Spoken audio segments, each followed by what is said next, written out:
Okay, welcome everybody. I'm Michael Lamport, the narrator and producer of the television show Rescue Mediums.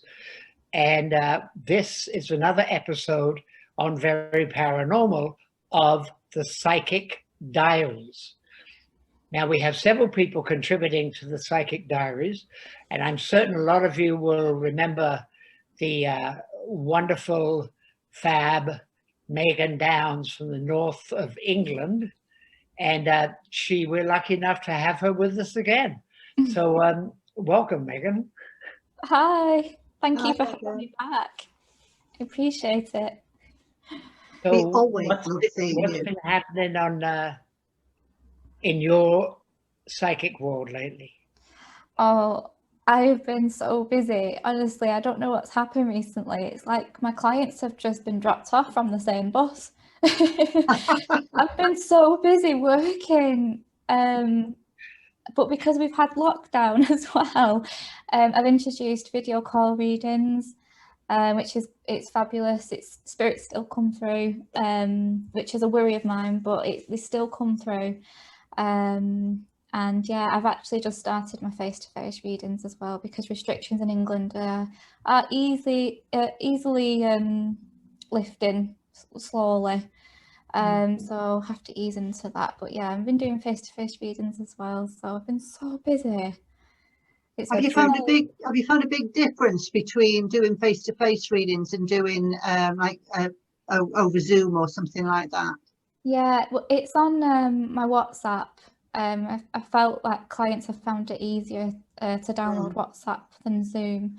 But do you know what? I was a bit nervous actually with starting doing my video call readings, because I am really traditional, old-fashioned, and I like to do them face to face. And I was worried that if that client wasn't in the room with me, because you can feel the client's energy as well. I was worried I wouldn't pick up on spirit, but it's fine. It does come through. It's surprising. And names as well, it's fascinating. So it just goes to show spirit, it doesn't matter where the client is, spirit they're everywhere actually. They're exactly.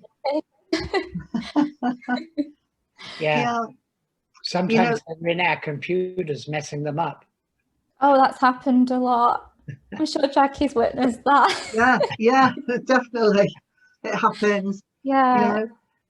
Because they'll use technology that they will use, even though it's like, you come across somebody who maybe has been, who's never used anything like this before, or maybe not even had a mobile phone even, so somebody who's maybe a little bit older, who's passed on, and they're not used to technology whatsoever. And the thought is like, well, oh my God, how are they going to react to all of this that we've got all around us? But they find it quite exciting. I think that's what I found. Once they realize that they can connect and use this sort of medium, they will do, because it's an energy line and they link into energy.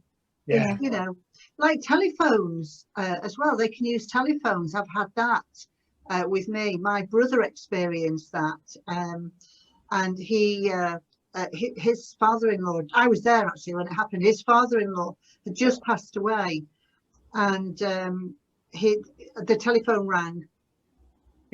Kevin went to answer the telephone, and it was his father-in-law who'd just passed away and been taken away by the undertaker. And he was saying, oh, make sure Beryl's all right, won't you? And he told Kevin where the will was, and Kev went and I went into the other room and went, well, who's on the phone? And he was as white as a sheet. And I said, what on earth's the matter? He said, it was Al on the phone. I went, Al? He went, yeah. He said, he's told me where the will is. So, yeah. I said, what did he sound like? He said, like he was a long way away. That's amazing. I know, isn't it? So they can use technology in that way. Yeah. I have had a few telephone readings as well, and they've worked fine. But I have noticed sometimes my, on the WhatsApp, on the screen, it's a little screen on your phone. It has frozen a few times when I've been talking about someone in spirit. someone specific, and it's froze. And then, but the client hasn't realised that it is spirit. But I then say, oh, it's just spirit, it's such and such in spirit. And then they laugh, and then it's just, it's lovely. It brings them a lot of comfort. Yeah. Because then the client then sees something visual as well as just listening to a psychic. It's visual for them, and they're like, wow. Yeah.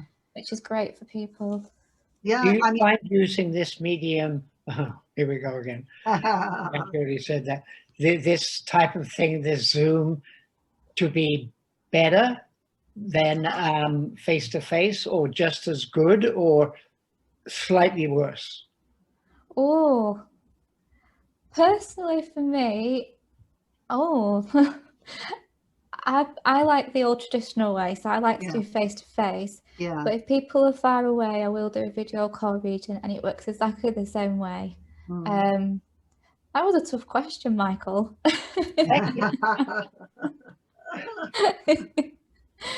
you find that when you're doing an investigation, that, because I know Michael and I have experienced this on many occasions, that spirit will interfere with the equipment and things that you're using? If you're using, you know, like, you know, if somebody's taking a video of what you're doing, or using sound equipment, have you found that they will interfere like that as well? Yeah, I have. I remember when I was recording, it was at the Sandhurst, and the camera's fully charged, and then we started to use it, and it just drained. The battery just went flat like that. And there was no scientific explanation, which I do try and rule out first, but until we get to the paranormal. But it's just paranormal because the energy was amazing, so they're using that energy. But then we had no cameras, so that wasn't meant to be. That's happened to us, Michael, hasn't it? You know, where everything's just been drained, you know, while we've been filming Rescue Mediums. All power gone, all capability of using camera and sound equipment's gone. Yeah. It's really annoying, like you say, Megan, but it's, I don't know. It's some sort of sign as well that people are around. It's like that we are, as well as psychics and mediums, we are like those video cameras, because they drain, like this spirit energy can drain us as well during investigations. So it's exactly the same. So we are energy, so is the camera. No, that's really relevant, actually, because when you are a psychic or clairvoyant, or you know, just spiritually aware, if you are around other people who are could be quite negative, your energy can be drained like that, because it's like they plug into your energy, dump everything onto you, and they go away feeling like $1 million because they have all your positive energy. And it's like you sit there going, oh. Is that why I cry a lot? You just feel that energy. Yeah, you just feel, well, no, with you crying, when you cry, because you're empathic, so you link into their, you know, how they're feeling as well. And sometimes it can be tears of joy, though, can't it? You know? Yeah. You know, because they're getting all excited and they're going, oh yes, I can't believe this, you know. And then Megan's going, that happened in an investigation. It was in Chester. It was a Stanley Palace. Oh yeah. And he was there. Oh, I cried like a baby. Do you know what you were crying about? Yeah, it was when a child in spirit connected to me, and I think it was because I was the only young person there, so the child could connect with me on that level. I just started crying. I was sat around a round table, and we were doing the you know, when you've got a glass cup, and you've tipped it upside down, and you put your finger in the middle, and it moves to yes and no. The glass work, yeah. Yeah, it was one of those, and it kept coming to me with a few questions. So like a yes to me kept being directed to me when we were on the topic of contacting a child spirit. and then I just felt an overwhelming feeling of emotion, and I had to let it out. And I remember, I think Steve Furlong was it yourself, Jackie, or Steve, that had to actually take me out of the room? Steve, it was Steve, yeah. Yeah, I remember coming out of the room and I was fine. And I remember thinking, what was all that about? That wasn't me crying. That was the spirit child feeling very upset. Yeah. And in that investigation, there was another time in another room that night, and we had the smell of smoke, so like a fire. And afterwards we found out from Jackie doing the history as well, and Anne as well, there was a fire there, and I believe people did pass away. So I do feel it was connected to that child, and it was so emotional. That was my first investigation as well. Yeah, so you were very, very, I mean, you're still very young now, but you were very, very young then. Yeah, I don't know how old I was actually. It was a long time ago. So are you allowed to tell us about this exciting project that you are going to be going on? I knew you were going to ask me. Yes. I can tell you a little bit. Okay. So I am travelling next month down to Glastonbury. And I'm travelling down as well later on this year down to Cornwall, Devon, and parts of Dorset as well. So my aim for this project, so I am filming it, so it will be on a new YouTube channel. I'm not going to say the name of it, just in case, but the word paranormal is in there, to give it away. And I believe that spirit are everywhere. So not just in a certain location, as much as it's amazing to watch investigations. I just give it away. In a certain location, I've had this amazing idea to I want to not like prove it, but like show viewers that spirit are everywhere. Because I get a lot of questions asked from clients. So where are they? Where's spirit then? So where's my loved one? Where's my granddad? Where's my mum? And I say they're everywhere. They're not just at their grave or in the place where they died. They're everywhere. Oh really? Yeah, they're everywhere. You know, they're outside. They're inside. So, but it's like a lot of paranormal activities mainly inside, isn't it, where a lot of hauntings have happened. So I want to make that more what's the word, like more outside. I can't think of the word. Very location rather than location. Because of course all locations have an energy. You know, we keep talking about energy. They have an energy. A place has an energy, whether it's a building or the land. And we found that when we've been doing rescue mediums, that sometimes that haunting, for want of a better word, isn't contained to the house. It is actually to do with the land and something that went on the land. And it could even be a vibration that's happened on the land that's caused the land to have like an uneven sort of feel to it. And it's then determining, is it spirit that are doing that, or is it the pebble in the water effect, you know? So it's to prove or disprove whatever happened there.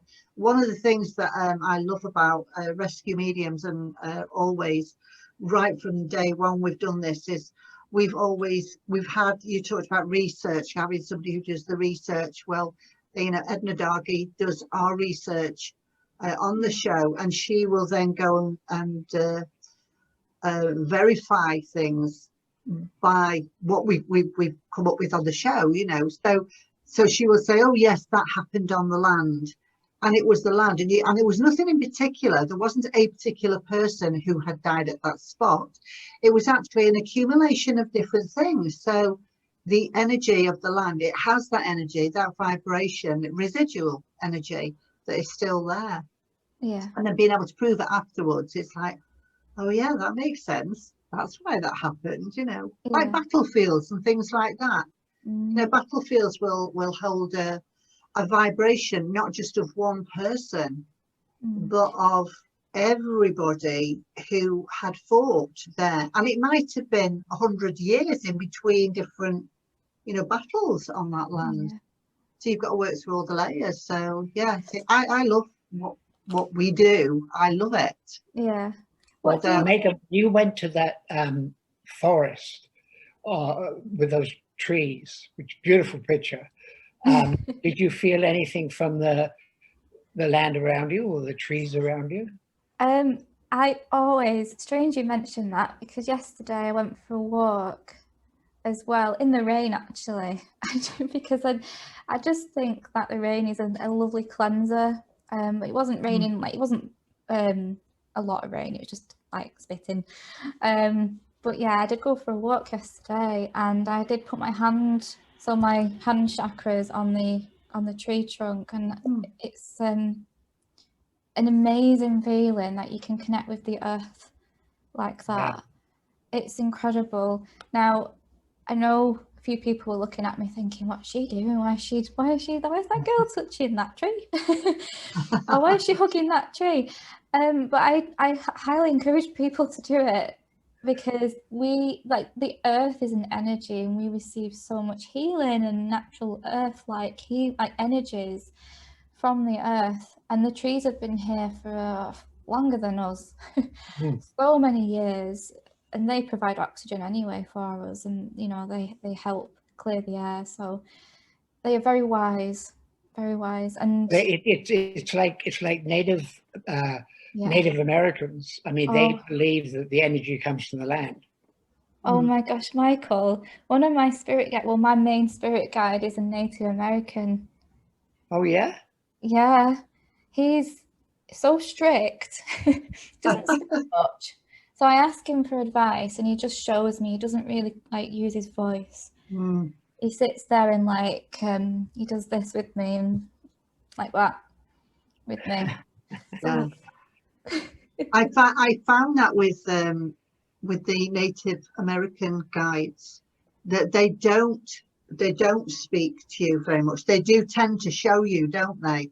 yeah. It's like, and they don't, when you say they don't have a lot of words, it sounds odd really when you know that they're not speaking, but they show you in like little pictures of what they're trying to say. And interesting you said about your guide being quite strict, because they want you to get it right. They want you to understand what they're saying by showing you these things, or just a feeling. Do you find that sometimes it's just a feeling that you get? Yeah, I do. He gives sometimes, so when I'm meditating, even before reading, sometimes I ask him to step forward, and sometimes he doesn't even show that he's there. I just feel him there. I just feel that energy. I feel his energy there, and it's usually on my right side. It's quite difficult to explain. It's like a presence is on my right side. You know, when you just feel like something's there.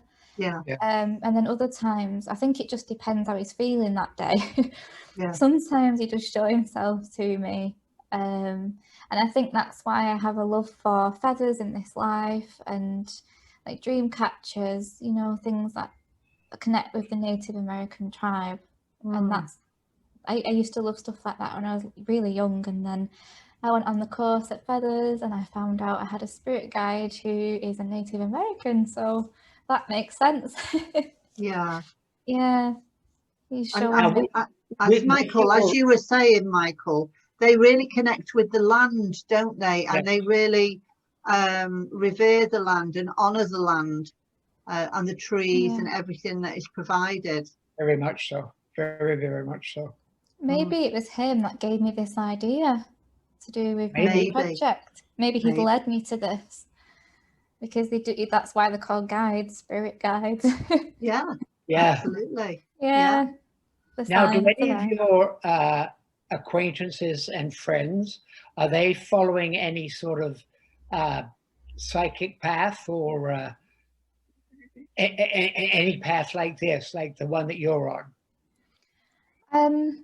I do definitely think there is an element of a spiritual path there with a lot of younger people now, actually. I think a lot of younger people are opening up to it. And it is really refreshing, actually. It's really nice. However, a lot of my friends, I don't tend to talk to them about it. So if I see a spirit or I sense something, you know, connected to them, I don't tend to open up about it. Because I don't know how they react. I don't think they're more open. I don't feel like they're more open to it, really. But what I have noticed is when I have been doing readings, I've attracted a lot of younger people, especially recently, and I've had a lot of their I've had a lot of clients contact me afterwards, after their reading, and ask me for advice, like what sort of crystals is good for this, or how can I open up spiritually, like you mentioned, I've got a spiritual aura, or how can I heal from this sort of situation, which is what you brought up in the reading. So I've elaborated on that, and it's nice, Michael, that we've got more younger people who are on a spiritual path, but I don't think people are aware of it, really, because like even today I said to this lady when I was reading, I said, I keep seeing 333 in my head, 333. And she said, well, I have been seeing 333, funnily enough, a lot, and 1111. I said, well, there you go. You're not really realising that that's spirit, but they're trying to contact you. So it's come through now because they've had that opportunity to tell you that it's definitely them. She's like, oh, I didn't think of that. And then I looked afterwards, her mobile number in the middle, it said 333. I was like, there you go. I sent her a voice clip. I was like, there you go. It's a sign. Oh, well, you know what? It might be good moving forward on stuff, if you're willing, Megan, to do like you did before. You did a couple like little tutorials on you know, this is how you deal with a crystal, this is how you you know, whatever, just so that, you know, younger people that are watching can say, oh, okay, I'll try that. And what, you know, it's not scary. It's definitely not scary. It's not scary. Yeah, I've been so busy. My Psychic Diaries on my YouTube channel, I've just come to a little bit of a temporarily pause, unfortunately, but I am continuing to do it as well. I'm continuing, but I do want to work with children, younger children. I've had a lot of parents who have mentioned their child in the reading to me, and they've said, well, my son or my daughter's been seeing spirit. Is there anything you can do, or anything I can do as a mother or a father that can help? So I've just basically told them, given them a very easy protective meditation or method with white light, a bubble of white light around the house, because the child is seeing spirit, and that's normal. That's how it started with us all. So that's normal. Yeah, that's good advice, really good advice, you know, because we're all born with this psychic ability. It's just that when we go to school, we've got to learn all the practical stuff, haven't we? You know, because we've got to live in a materialistic world, so we have to learn all of these skills. So that natural ability tends to go on a bit of a back burner until we're older. But it can be really scary for young children if they don't understand what's happening. So giving them a visual like that, you know, put yourself in a bubble, you know, just imagine a soap bubble and you're going to step into it, or, you know, imagine that you are Harry Potter, you've got an invisibility cloak, you're going to put it around you. That visual really helps younger people, I found, in that way. One is TikTok. You're on TikTok, aren't you? Yes.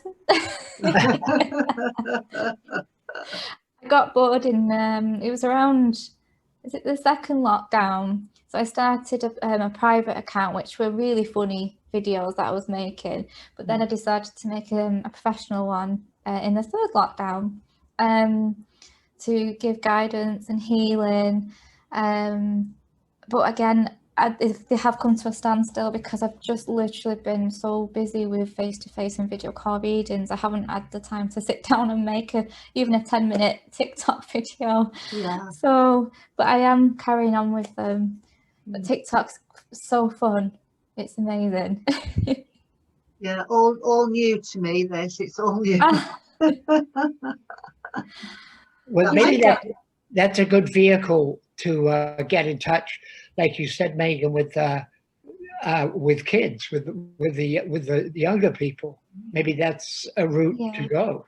Yeah, there's a lot of young people using TikTok, and I have noticed if I typed in spiritual healing, and I found a lot of other psychics and other Reiki healers making videos, which I found really fascinating. So it isn't just useful for making people laugh, which is what I was doing originally. It's nice to see a lot of spiritual healers on there giving advice on what to do in that circumstance and that situation. So it's very good. Have you done, because I know you play the piano absolutely beautifully, and you sing beautifully as well. Oh. So have you done anything like that on TikTok? No, too shy. You're too shy. Oh, you're brilliant. You should do that. Well, I have actually, my friend who was making a documentary, Claire, about mental health and men who have mental health, to encourage men to speak out about it. She actually approached me last year to if I could write some music for her documentary as background music. So I did. I came up with something and recorded it for her, sent it over, and she loved it. And then I recorded more to add bits into it. So that sparked an idea into my mind to record music and write music for films and documentaries for TV. Idea.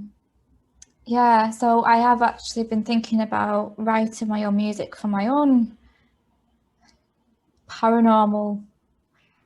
You nearly said it. You nearly said it. Yes. I'm not trying to trip you up, honestly. I would like, Jackie, I would like you to be involved as well with my videos, without saying too much, with joining in with me as well. I'd love to. Yeah, that'd be great. Great fun. Yeah. Thank you. Old and the young together. And two spiritual souls come together. Absolutely, absolutely. And you're an old soul anyway. You've been on this earth many, many times before. Your wisdom is immense, and I think that's because you've tapped in to your spirituality. You're able to access that information from previous lifetimes, that you can tap into and use it, which is brilliant. I would absolutely love another past life regression. I would absolutely, because I've had one and it was strange but amazing. But I would love another one. We'll have to do that. To see where it takes me. Yeah, we should get your mum in on this, because that's what she does. She's a past life regression therapist. So. We've said that before, haven't we? Get her to do that, and we must do that at some point. Yeah, get her on film. Get your mum on film. Yeah, it'd be amazing just to see what how far back I would probably go. Yeah. I'd love for someone to take me to the first life and what happened then. Yeah. Well, we'll have to schedule it and see how we go. Wouldn't it be great if we all knew each other? And we've all known each other in well, I believe that we do anyway. They're like soul groups of people that come together. And we were definitely a soul group. Everybody in the life that you are in now, in the physical world, I believe you've met in a past life. It's just it's a different, like you said, it's a different body but the same soul, and they're meant to be in your life for a reason. That is really a daunting thing to think, that I have been attached to Michael Lamport for centuries and centuries. Oh, Oh gosh, and you know, we're still living to tell the tale, Michael, aren't we? Yes, so far. you've definitely worked together in a past life. Yeah, Definitely. yeah. Oh, Megan, it's been absolutely fascinating talking to you again. We'll do catch-ups again when you can really tell us all about your new project and how it's gone. And we'll have a catch-up then and see where you're up to and help you to promote it. Thank you. Yeah, we'll see how many people see ghosts endorse it. I know. I've got all my little tools, even though I am the tool, but well, not like that. You're the tool. Spiritual tool. But I've got other items as well, just because it is visual, isn't it, for viewers? So. Got your paranormal toolkit with you. Yes, yes, I have. All right, my lovely. Much. We'll say bye-bye for now. You all. Bye. Yeah. Bye. Bye.